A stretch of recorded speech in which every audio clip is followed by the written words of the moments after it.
रेखा के पिता दिल्ली में किसी तरह अपने और अपने परिवार का पेट पाल रहे थे, पर एक दिन अरे रमेश, तुम्हारी बेटी के तो समझो भाग्य ही खुल गए। वकील लड़के का रिश्ता आया है। अरे वाह, कब करना चाहते हैं शादी? वो लोग तो जल्द से जल्द ही करेंगे। बाकी शाम को मैंने रेखा को देखने के लिए बुला लिया है। तेरा घर छोटा है तो तुम लोग मेरे घर ही आ जाना। राकेश और उसकी बीवी सारी तैयारी के साथ रोहित और रेखा की शादी कर देते हैं। लेकिन अगले ही दिन देखो रेखा, शादी भले ही हो गई है, लेकिन तुम ये मत सोचना कि मैं किसी जोरू के गुलाम टाइप रहूंगा। रेखा को रोहित की बात अजीब लगती है। मैं ये तो सोच भी नहीं सकती और ना ही चाहती हूँ, लेकिन शादी के अगले ही दिन इस तरह की बात की उम्मीद भी नहीं थी। रोहित रेखा के मुंह से ये बात सुनकर गुस्सा हो जाता है। अरे, काफी जबान भी चला लेती हो। माँ ने सिखाया नहीं कि पति से कैसे बात करते हैं? रेखा अब चुप रहने में ही भलाई समझती है। रेखा, जल्दी से नाश्ता तैयार कर लो।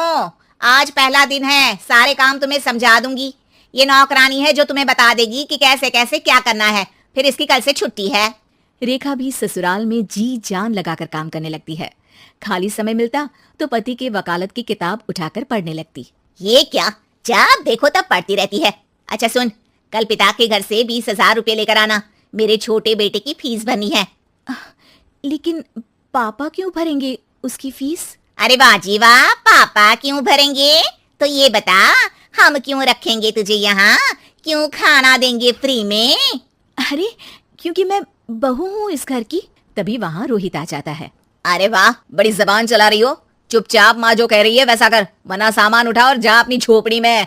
बेचारी रेखा क्या करती, पिता के घर जाती है, उनको सारा हाल बताती है। पिता भी जैसे तैसे पैसों का इंतजाम कर बेटी को ससुराल के लिए विदा करते हैं। देखा, अब कहाँ से आए पैसे? अरे बहुत माल है तुम लोगों के पास, बस सीधी उंगली से निकालते नहीं। नहीं माँ, पापा ने अपनी मोटरसाइकिल बेचकर पैसों का इंतजाम किया है। पता नहीं अब वो ऑफिस कैसे जाएंगे। अरे वाह भाई, ये भी हम सोचे। खैर, जैसे तैसे दिन बीतते हैं। रेखा जहाँ एक प्यारे से बेटे की माँ बनती है, तो वहीं उसका वकालत की किताब में ज्ञान और गहराता जाता है। हे भगवान, बुरे फंसे। ये केस तो लगता है कि मैं हार ही जाऊंगा। देखिए, मैंने आपकी इस केस की फाइल पढ़ी थी। इस केस को जीतना बहुत ही आसान है। वाह भाई वाह, यहाँ वकालत की डिग्री लेकर भी मैं समझ नहीं पा रहा हूँ, और तुमने रोटी बनाते बनाते ही केस समझ लिया। अरे जाओ जाओ, जाकर मुन्ने को संभालो। केस मैं संभालूंगा। ए लड़की सुन, जाकर अपने बाप के यहाँ से 3 लाख लेकर आ। पूरा घर फिर से बनाना है। छोटे की शादी करूंगी तो छोटी बहू को कहाँ रखूंगी? पूरा घर तो तूने घेर रखा है। ऐसा मत बोलिए माँ जी, पापा इतना पैसा कहाँ से लाएंगे? अब तो वो रिटायर भी हो गए हैं। हाँ, तभी तो बोल रही हूँ, रिटायरमेंट के पैसे तो मिले होंगे ना।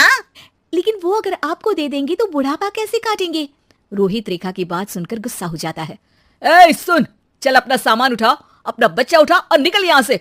रेखा के लाख आग्रह के बाद भी रोहित और उसकी सास उसे घर में नहीं रखते। पापा, मैं तलाक चाहती हूँ।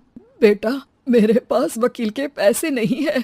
पापा, आप मुझे वकालत करवा दीजिए, अपना केस मैं खुद लड़ूंगी।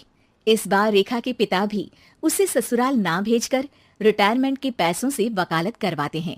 और फिर एक दिन कोर्ट के बाहर, रोहित, आज तुम अपना ही केस हार गए, वो भी उस लड़की से जिसकी तुमने कभी कदर ही नहीं की। रेखा, मुझे माफ कर दो। मैं इतनी बड़ी अमाउंट कहाँ से लाऊंगा? मैं हर महीने पैसे नहीं दे सकता तुमको।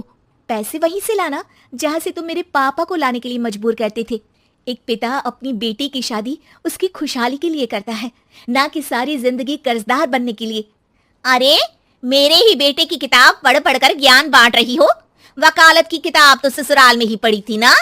बिल्कुल, यहाँ मेरी गलती रही। जिस पैसे से मैंने इसकी शादी की थी, मुझे वो पैसे पहले इसकी पढ़ाई में लगाना चाहिए था। और आज रेखा एक जानी मानी वकील के रूप में काम कर रही है।